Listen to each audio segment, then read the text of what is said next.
walinzi wa taifa National Guard katika mji wa Chicago, Los Angeles na Portland. Serikali ya Tanzania imesema ipo katika mchakato wa kuandaa tume ya maridhiano ili kujenga umoja wa kitaifa baada ya matukio Oktoba 29 yaliyosababisha vifo, majeruhi na uharibifu wa mali. Serikali imejipanga kujenga umoja wa kitaifa nchini. Hatua za kuunda tume ya maridhiano zimeanza kuchukuliwa. Serikali itashirikiana na wadau wote katika kukubaliana kuhusu muundo wa tume, aina ya wajumbe, majukumu yao na muda wa kazi wa tume hiyo. Na katika makala zetu maalum za kumulika mwaka 2025, leo tunajikita katika michezo kuangazia matukio makubwa ya mwaka huo. Na jambo moja nimeona ni kwamba kuna continuity katika hizi talanta. Kuna washindi wa mashindano haya wakiendelea kutoka katika mbio fupi, wanasonga katika zile refu, na wale wengine ambao wanakuja pia wanaperform vizuri.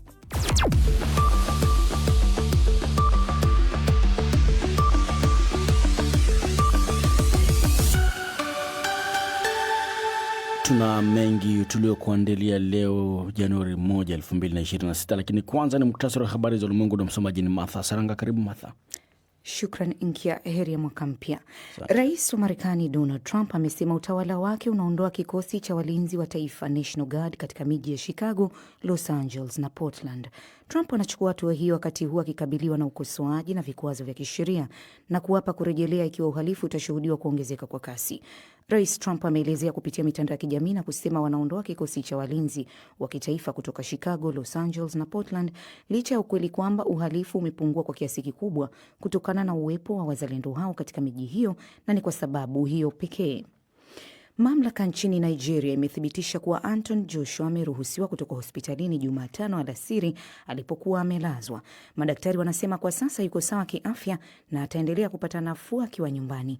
Taarifa hii inasema bado anahuzunishwa sana na vifo vya marafiki zake wa karibu. Joshua alipata ajali Disemba 29 iliyopelekea vifo vya wakufunzi wake wawili aliokuwa akisafiri nao mjini Lagos.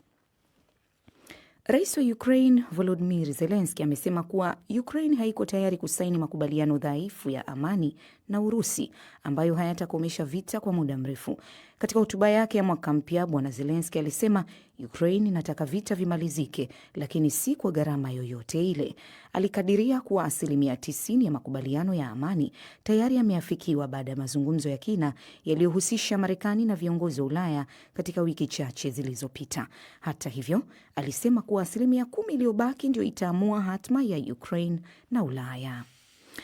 Na Uingereza, Ureno na baadhi ya mataifa ya Afrika Magharibi ikiwa ni pamoja na Senegal ni miongoni mwa mataifa hivi punde kusherehekea mwaka mpya wa 2026.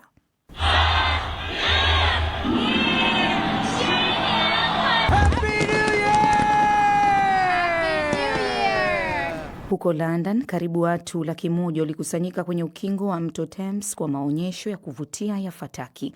Kulikuwa na mkusanyiko wa ukubwa sawa huko Edinburgh kwenye karamu ya mitaani. Awali huko Dubai katika Umoja wa Falme za Kiarabu, washereheshaji walishuhudia mwaka wa 2026 wakiwa na fataki kwenye jengo refu zaidi duniani. Lakini kulikuwa na sherehe zenye ukimya nchini Ukraine kutokana na uvamizi unaoendelea wa Urusi nchini humo. Hii ni BBC. Na muktasari wa habari za ulimwengu umesomwa kwako hapa studioni na Martha Saranga. Unasikiliza Amka BBC kutoka idhaa ya Kiswahili ya BBC kikutangazia kwenye FM radio shirika na kwenye tovuti ya bbcswahili.com. Nchini Tanzania unatupata kupitia Lolendo FM, Kenya ni Nyota FM, Uganda ni Radio Kitara, na iwapo po DRC tegesikio kupitia Lizadil Radio. Matangazo haya vile vile tunapeperusha moja kwa moja kupitia ukurasa wetu wa Facebook, andika BBC Swahili, na unaweza kuacha ujumbe wako pale wa mwaka mpya na jumbe nyingine, na tutaweza kusoma kwa kadri ambavyo tutapata nafasi. Na odha wako Januari 1, 2026 ni mimi David Nkia. Karibu. Rais Donald Trump amesema utawala wake unaondoa vikosi vya walinzi wa National Guard katika miji ya Chicago, Los Angeles na Portland. Rais huyo anachukua hatua hiyo wakati huo akikabiliwa na ukosoaji wa vikwazo vya kisheria na kuapa kurejelea ikiwa uhalifu utashuhudiwa kuongezeka kwa kasi. Zaidi na Jessica Pelembela.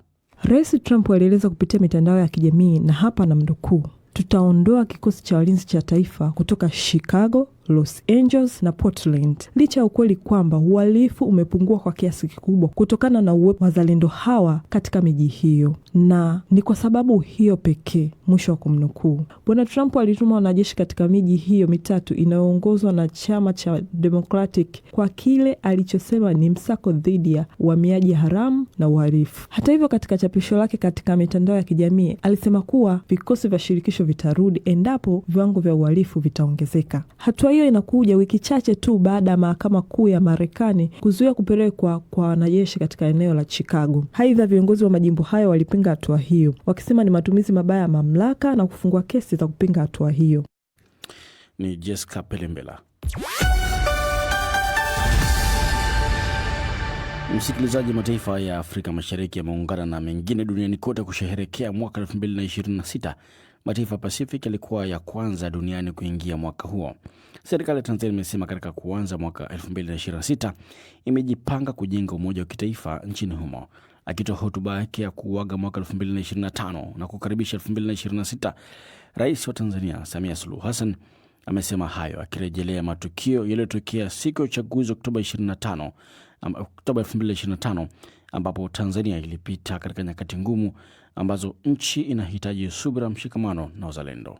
Mwaka 2025 pamoja na mafanikio makubwa tuliyoyapata, tulipitia pia changamoto na mitihani iliyotugusa sote. Takumbukwa kuwa mwezi Oktoba mwaka huu tulipitia nyakati ngumu zilizohitaji subira, mshikamano na uzalendo. Kwa dhati kabisa ninavishukuru vyombo vyetu vya ulinzi na usalama nchini na wananchi wote kwa ujumla kwa kuendelea kudumisha amani, umoja na mshikamano wa taifa letu. Tumeweza kuthibitishia ulimwengu kwamba Tanzania ni taifa imara, himilivu na lenye kujitahidi kushughulikia changamoto zake.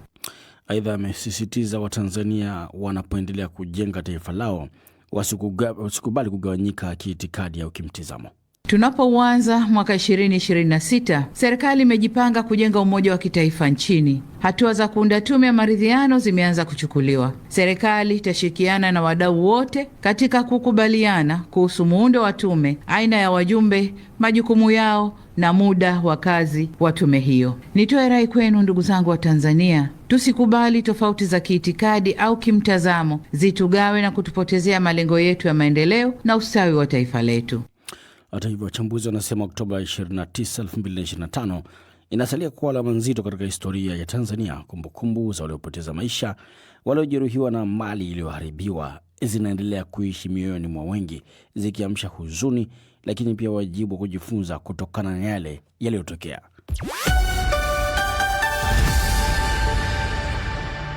Kwenye michezo, ni mwisho wa hatua ya makundi ya michuano ya kombe la mataifa Afrika ilimalizika usiku wa kuamkia leo, ambapo timu 16 zitacheza. Sasa hatua hiyo zimekwisha julikana na michezo ya mtoano itaanza kuchezwa Januari 3 kutoka Rabat, Morocco. Omar Mkambara ametuandalia taarifa ifuatayo.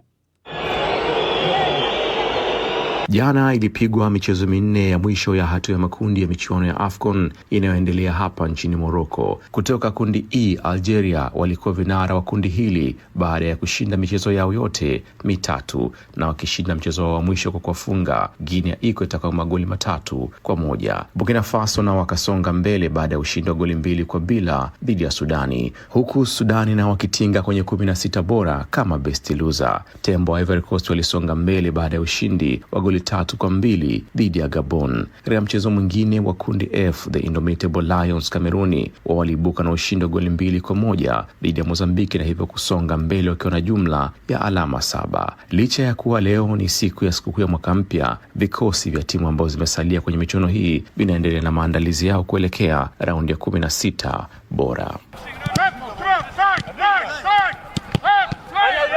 Macho na masikio ya wana-Afrika Mashariki yatakuwa yanasalia kwa timu ya taifa Tanzania, Taifa Stars pamoja na Leopards Jamhuri ya Kidemokrasi ya Kongo. Mashabiki wa Tanzania wanasema wana imani kubwa ya timu yao kuweza kuwashangaza Morocco. Ila tutaenda kushangaza Morocco kwa sababu na hakika tutashinda. Kwa tunaogopa, lakini ni mpira wa miguu, ni dakika 90. Kwa hiyo watu saa nyingine wanatumia majina makubwa. Morocco ni timu kubwa. Hakuna timu kubwa. Dakika 90 ndio na maamuzi. Tumepanda kiwango. Naona sasa hivi Tanzania hatuko kama miaka ya nyuma. Kwa sababu mchezo wa soka ni mchezo wa malengo. Naamini mwalimu na wachezaji wanajua nini Watanzania wanachokitaka, ingawa tunakutana na timu ambayo kwenye renki imetuzidi sehemu kubwa sana, lakini lolote linaweza kutokea. Na haya mwandishi wa habari za michezo kutoka Kongo, Rodrick Mutembele Mutala, anasema kwa ubora wa timu ya Kongo walionayo wanaweza kutoa ubingwa wa AFCON. Jamhuri ya Kidemokrasia ya Kongo imejipanga kutokomeza matimu yote.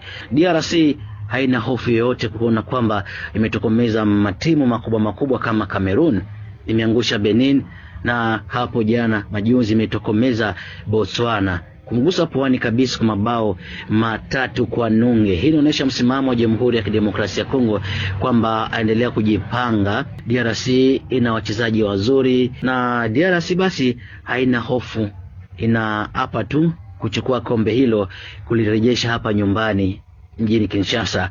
Michezo ya hatua ya 16 bora itaanza kupigwa kuanzia Jumamosi ya Januari 3. Mali utashuka dimbani kucheza na timu ya taifa Tunisia, huku Senegali wakabili Sudani, na tarehe 4 Tanzania watashuka dimbani kwa kabili wenyeji Morocco.